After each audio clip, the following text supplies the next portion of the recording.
అంటే సిట్ సభ్యులు ఇద్దరిని పెట్టారు కదా, ఇందులో సిట్ ఉన్న వాళ్ళేనా? సిట్ సభ్యులు ఇద్దరు, సిబిఐ తరఫున ఇద్దరు, ఆ తర్వాత food safety food safety and standards authority of India తరఫున ఒకరు. సో ఈ విధంగా ఏమంటే కేంద్ర పరిధిలోకి పోయినట్లు లెక్క. సిబిఐ డైరెక్టర్ ఈ కేసు విచారణను దర్యాప్తును పర్యవేక్షిస్తారు. కాబట్టి సిట్ సభ్యులు కూడా అందులో సభ్యులుగా ఉండటము, తమ పాత్ర నిర్వహించడం తప్ప ఇక్కడ చాలా స్పష్టంగా సుప్రీంకోర్టు న్యాయమూర్తి జస్టిస్ గవాయి తీర్పు డిక్టేట్ చేశారు. ఆయన ఒక మాట చెప్పారు, మేము ఇలా చెప్తున్నామంటే సిట్ సభ్యుల యొక్క విశ్వసనీయతను మేమేదో ప్రశ్నించటం అని కాదు, కానీ విస్తారమైన కోట్లాది భక్తుల నుండి రకరకాల ఇరుపక్షాలు విశ్వాసం నిలబడాలి అంటే ఈ మార్పు అవసరమని మేము భావిస్తున్నాము అన్నారు. దానికి ముందు వాళ్ళు తుషార్ మెహతా సోలిసిటర్ జనరల్ ఆయనను కేంద్రం అభిప్రాయం అడిగి రమ్మన్నారు. వాళ్ళు ఇదే చెప్పారు, ఏమని సిట్టు మీద మాకు నమ్మకం ఉంది, వాళ్ళ సభ్యుల మీద ఎవరి మీద మాకేం సందేహం లేదు, కానీ కేంద్రం ప్రతినిధి కూడా ఒకరు ఉంటే మంచిదని మటుగా అనిపిస్తుంది, గౌరవ న్యాయస్థానం దీని మీద నిర్ణయం తీసుకోవచ్చు అని. అంటే ఇక్కడ సుప్రీంకోర్టు అయినా కేంద్రం అయినా కానీ స్పష్టంగా చెప్పకుండానే గౌరవప్రదంగానే కేంద్రం ఉండాలి, కేంద్రం కూడా ఉంటే దీని విశ్వసనీయత వస్తుంది అని ఒక వైఖరి తీసుకున్నారు. దానికి ఒక లాజిక్ కూడా చెప్పారు, అది న్యాయమూర్తి జస్టిస్ విశ్వనాథన్ మాటలో వచ్చింది. రెండవది కపిల్ సిబాల్ కూడా, అంటే ఆయన సుబ్రహ్మణ్య స్వామి వైవి సుబ్బారెడ్డి తరఫు న్యాయవాది, ఆయన ఏమన్నారంటే ముఖ్యమంత్రి చంద్రబాబు నాయుడు ముందే కల్తీ అయిపోయింది అని ప్రకటన చేస్తున్నారు కదా, ముందే కొవ్వు కలిపారని, దీనివల్ల కొన్ని ఏర్పడ్డాయి అపోహలు. కాబట్టి ఆయన ఆ ప్రకటన చేస్తుండకపోతే మాకేం ఇబ్బంది ఉండేది కాదు, కాబట్టి మేమైతే స్వతంత్ర దర్యాప్తు సంస్థతో జరపాలని మేము కోరుతున్నామన్నారు. సో వీటన్నిటినీ దృష్టిలో పెట్టుకొని స్వతంత్ర దర్యాప్తు సంస్థగా 2+2+1 but direction under the direction of CBI. ఎందుకంటే దీని మీద ఉదయం నుంచి కూడా రకరకాల వ్యాఖ్యలు వస్తున్నాయి. నేను 2-3 ఇవి చేశాను, ఇప్పటికే నా అభిప్రాయాలు చెప్పా. కానీ జరుగుతుంది ఏంటంటే సిబిఐని యాడ్ చేశారు కానీ సిట్నేమి తొలగించలేదు, తప్పించలేదు అని. తప్పకుండా సిబిఐ డైరెక్టర్ ఆధ్వర్యంలో జరుగుతుంది అన్న తర్వాత సిట్ అధికారులు అక్కడ సహాయ పాత్రలో ఉంటారే తప్ప, సభ్య పాత్రలో ఉంటారే తప్ప సభ్యులుగా వాళ్ళు ఎలా నిర్ణయిస్తారు? సో ఇది ఖచ్చితంగా సిబిఐ ఆధ్వర్యంలో జరుగుతుంది. అదే సమయంలో సుప్రీంకోర్టే జరిపితే బాగుంటుందని అడిగిన దాన్ని కూడా తోసిపుచ్చింది. అది సాధ్యం కాదులేండి. ఇంకో మాట కూడా అన్నారు తీవ్రంగా, మీరు రాజకీయ నాటకం, మీ పొలిటికల్ బ్యాటిల్ గ్రౌండ్గా, రాజకీయ యుద్ధభూమిగా మా కోర్టును మార్చకండి అని కూడా చాలా స్పష్టంగా హెచ్చరించారు. పెద్దది నాటకాలు వద్దు అని కూడా ఒక మాట అన్నారు. నాటకాలు వద్దు అన్నది ఎప్పుడు అంటే 2 రకాలుగా కూడా, ఇటు ప్రభుత్వంతోనూ అటు వైవి సుబ్బారెడ్డి మీద ఒక విజిలెన్స్ నివేదిక విడుదలైంది, విజిలెన్స్ నోటీస్ ఇచ్చారు. ఇస్తే దీని మీద ఆయనేమో హైకోర్టుకు వెళ్ళారు. వెళ్ళి ఆ సంగతి ఏమో మీకు ఇందులో పొందుపరచలేదు అంటే ఎందుకు చెప్పలేదని ఆయన మీద కోపడ్డారు.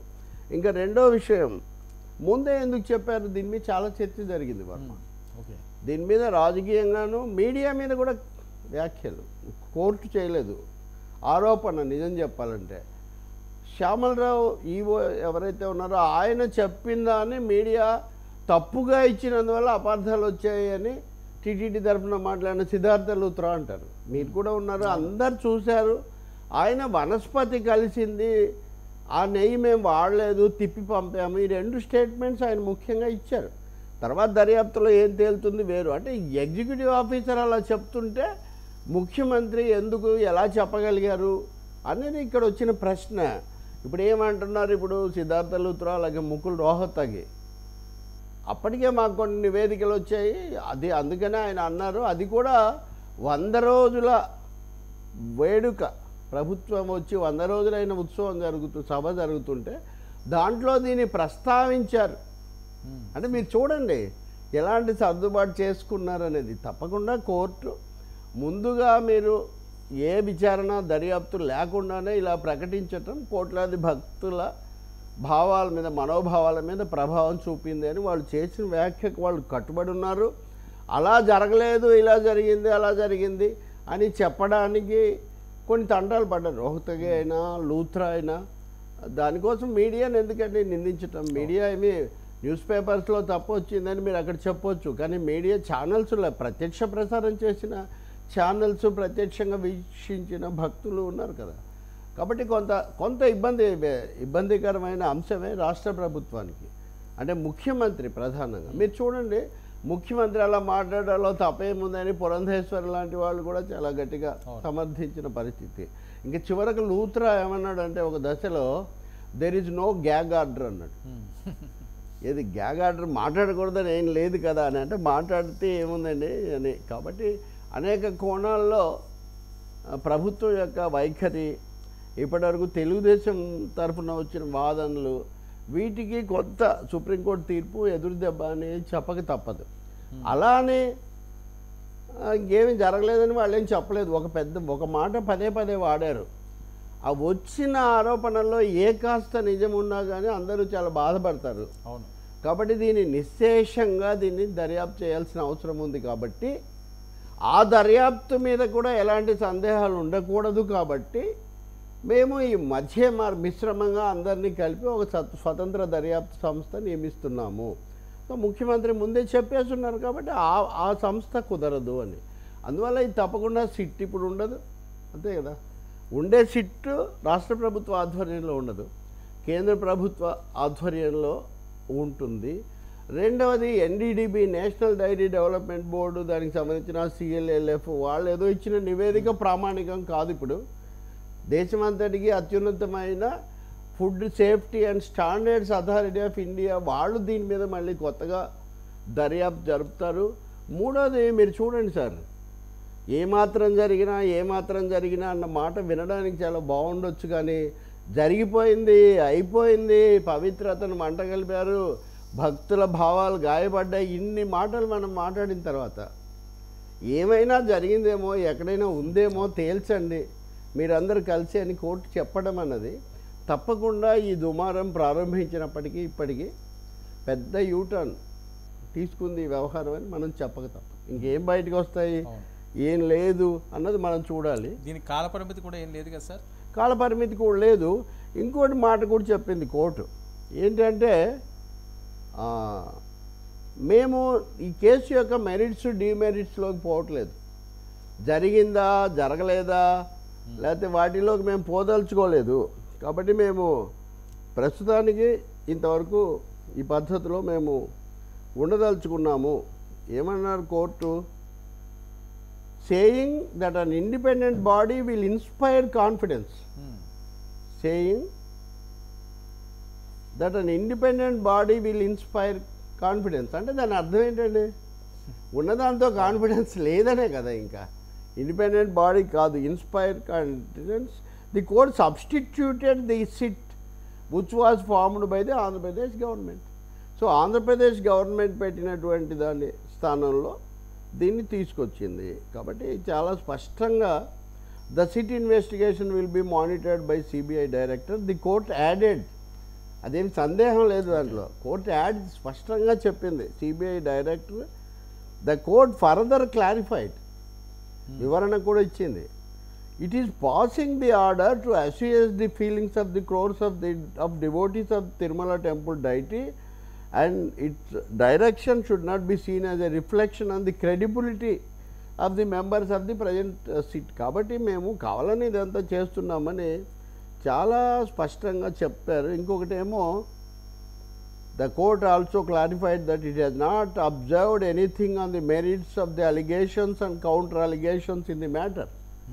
అంటే ఇది కూడా మీరు చూడాలి. అంటే ముఖ్యమంత్రితో సహా చేసిన దాన్ని మేమేమి బలపరచట్లేదు, వ్యతిరేకించి ప్రత్యారోపణల జోలికి కూడా మేమేం పోవడం లేదు. సో కోర్టు పూర్తిగా ఒక తటస్థ పాత్ర, ఒక మధ్యస్థ పాత్ర వాళ్ళు తీసుకొని నిజాలు నిర్ధారించండి అన్నారు. అందరూ అడిగింది అదే, నిజాలు నిర్ధారించండి, జరిగిన తప్పులు ఏమైనా ఉంటే తేల్చండి. కానీ వీ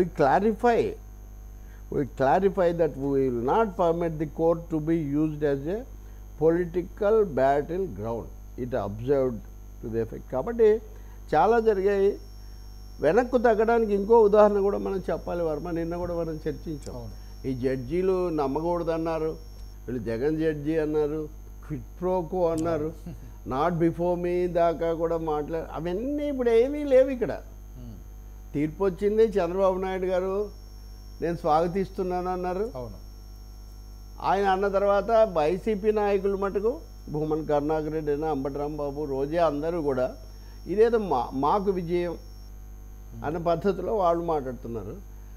కానీ ఇది విజయము అనే కోర్టు ఏమో ఒక వైఖరి ఏం తీసుకోలేదు. అదే సమయంలో ఏ తప్పులు జరగలేదని ఎవరు చెప్పడం లేదు. కానీ చంద్రబాబు నాయుడు ముందుగా చెప్పినట్టుగా కొవ్వు కలిసింది, అపవిత్రం అయిపోయింది, ఆ మాట అనొద్దండి, అది విచారించండి అన్నారు అంతవరకు. కానీ వైసీపీ ఇందులో పెద్దగా సంతోషించడానికి ఏం లేదు. కానీ చంద్రబాబు వాదన దెబ్బతిందని, అంటే ఎదుటోడి కేసు దెబ్బతింటే నా కేసు మేలైనట్టే కదా అన్న పద్ధతిలో ఇంకోటి కూడా ఉంది. ఇక్కడ కొన్ని రాజకీయ సందేహాలు కూడా ఉన్నాయి. సిబిఐ పంజరంలో చిలుక కదా, కాబట్టి అది ఎలా ఉంటుంది అని. కొంతమంది ఏమో చంద్రబాబు మీద ఆధారపడ్డారు కాబట్టి చంద్రబాబు చెప్పినట్టు వింటుందని. వాళ్ళు చాలా పొరపాటు పడుతున్నారు. సిబిఐ కానీ ఈడీ కానీ పూర్తిగా కేంద్రం చెప్పు చేతుల్లో ఉంటాయి తప్ప తెలుగుదేశం అధినేత చేతుల్లోకి వచ్చే అవకాశం ఎన్డీఏలో భాగస్వామి కదా అని. ఎన్డీఏలో భాగస్వామి కాబట్టి ఇది ఎన్డీఏలో నిన్న మీకు నేను చెప్పా ఈ పాజిబిలిటీస్ అన్ని. ఎన్డీఏలో భాగస్వామి కాబట్టి మాకు పూర్తి నమ్మకం ఉందండి చంద్రబాబు నాయుడు గారి ప్రభుత్వం మీద, ఇదే జరగనివ్వండి అని కేంద్రం ఏం చెప్పలేదు అక్కడ. అవును. చాలా యుక్తియుక్తంగా వాళ్ళు చాలా తెలివిగా కేంద్రం దీనిలోకి తీసుకున్నారు దీన్ని. అంటే ఇప్పటికో 2 కేసులు ఉన్నాయి. మాజీ ముఖ్యమంత్రిది కొన్ని కేసులు, ప్రస్తుత ముఖ్యమంత్రికి సంబంధించిన ఒక కేసు, సుప్రీంకోర్టు ముందు రకరకాల దర్యాప్తుల్లో. ఇప్పుడు తిరుమల తిరుపతి మతపరమైన విషయాలు వీటన్నిటికి సంబంధించిన విషయం కూడా కేంద్రం గుప్పిట్లో ఉండబోతుంది. ఇంకా సిబిఐ అంటారా, అంతర్వేది వాళ్ళ చేతుల్లోనే ఉంది. ఏం తేలింది ఇప్పటికీ? లేకపోతే మాట్లాడితే రామతీర్థం ఏవో అంటే ఏది తేలింది?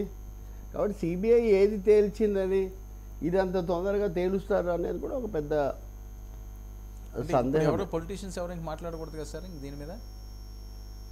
అంటే మెరిట్స్ అండ్ డిమెరిట్స్ మీద ఆ దర్యాప్తు నివేదిక వచ్చే వరకు వాళ్ళు మాట్లాడుతూ ఉంటారు. ఏం మాట్లాడొద్దని కోర్టు ఏమి గ్యాగ్ ఆర్డర్ ఏం పెట్టలేదు కదా. కాకపోతే రెచ్చగొట్టకుండా ఉండడము, ప్రశాంతత కాపాడాలి, బ్యాటిల్ గ్రౌండ్గా మార్చొద్దని. దీనికి గ్యాగ్ ఆర్డర్ పెట్టాల్సిన అవసరం ఉందంటారా లేదా? ఇప్పుడు మనోభావాలకు సంబంధించింది ఎవరు నచ్చినట్టు వాళ్ళు రోడ్డు మీదకి వచ్చి మాట్లాడితే ఇప్పుడు ఇదే కదా ఎంతవరకు దారి తీసింది. గ్యాగ్ ఆర్డర్ మీద ఏమి డిస్కషన్ జరగలేదండి? ఇంకెవరో మాట్లాడకూడదు ఈ రిపోర్ట్ వచ్చినంత వరకు అని ఏం వాళ్ళేం అట్లేమి ఇవ్వలేదు. గ్యాగ్ ఆర్డర్ అనేది వేరే సమయంలో అన్నారు. కానీ ఒకటి కదా, సహజంగా మాట్లాడడం తగ్గిస్తారు కూడా. ఎందుకంటే ఇప్పుడు వైసీపీ వాళ్ళు జగన్ ఇప్పుడు మాట్లాడతారు. వాళ్ళు ఏమంటారంటే చంద్రబాబు తొందరపాటుగా ఆరోపణలు చేశాడు, అందుకనే సుప్రీంకోర్టు కూడా దానికి అక్షింతలేసి అలాగే సిట్టును కూడా లాగేసి సిబిఐకి అప్పగిచ్చారు కదా, కాబట్టి మా వాదన నిలబడింది అనే పద్ధతిలో వాళ్ళు మాట్లాడవచ్చు. కానీ ఈ తీర్పు ఏమీ జరగలేదని చెప్పుంటే అప్పుడు వాళ్ళు సంతోషించుండొచ్చు. ఇదంతా నాటకమే అని వాళ్ళేం చెప్పలేదు కదా. నాటకాలు ఆడొద్దు, విచారణ జరిపిస్తామన్నారు. సో వీళ్ళైనా వాళ్ళైనా సుప్రీంకోర్టు ఉత్తర్వుకు లోబడి ఉండాలి. కాకపోతే ఒకటి, ఇంతమంది భక్తులకు సంబంధించిన ఈ అంశంతో తేలిగ్గా మాట్లాడడం, తొందరపాటుగా మాట్లాడడం, ముందుగానే అంతా అయిపోయిందని ఒక విధమైన ఆందోళనకు మనస్తాపానికి గురి చేయడం సరికాదు అని మటుకు సుప్రీంకోర్టు చెప్పింది. కాబట్టి ఇది కొంత చంద్రబాబు ప్రభుత్వం తీసుకున్నటువంటి వైఖరికి కొంత ఎదురు దెబ్బ కింద చెప్పాలి. ఆ వైఖరి మంచిది కాదు. మత రాజకీయాలు, దేవుడితో రాజకీయాలు వద్దన్నారు కదా, అదే తేల్చారు ఇప్పుడు. సో దేవుడితో రాజకీయాలు, మతంతో రాజకీయాలు సరికాదు, లడ్డూతో రాజకీయాలు సరికాదు అని మటుకు సుప్రీంకోర్టు తేల్చి పడేసింది. అందుకనే తన చేతుల్లోకి తీసుకుంది, ప్రభుత్వం చేతుల్లోంచి. కాబట్టి ఖచ్చితంగా ఇది రాష్ట్ర ప్రభుత్వానికి ఇబ్బందికరమైన అంశమే కదా. ఓకే సార్, వైసీపీ ముఖ్యమంత్రితో జగన్మోహన్ రెడ్డి గారు భేటీ. ఆయన ఈరోజు ఈవినింగ్ వెళ్ళిపోతారట బెంగళూరు. దానికి ముందే ఈ సుప్రీం కోర్టు ఆదేశాల దాని మీద ఆయన ప్రత్యేకంగా భేటీ అవుతున్నారట. మరోపక్క చంద్రబాబు నాయుడు గారు స్వాగతిస్తున్నారట. సుప్రీం ఏర్పాటు చేసిన సిస్టు దర్యాప్తు మాకు ఓకే, సత్యమేవ జయతే అంటూ చంద్రబాబు భేటీ. సత్యమేవ జయతే అనేది జగన్ గారి ఛానల్లో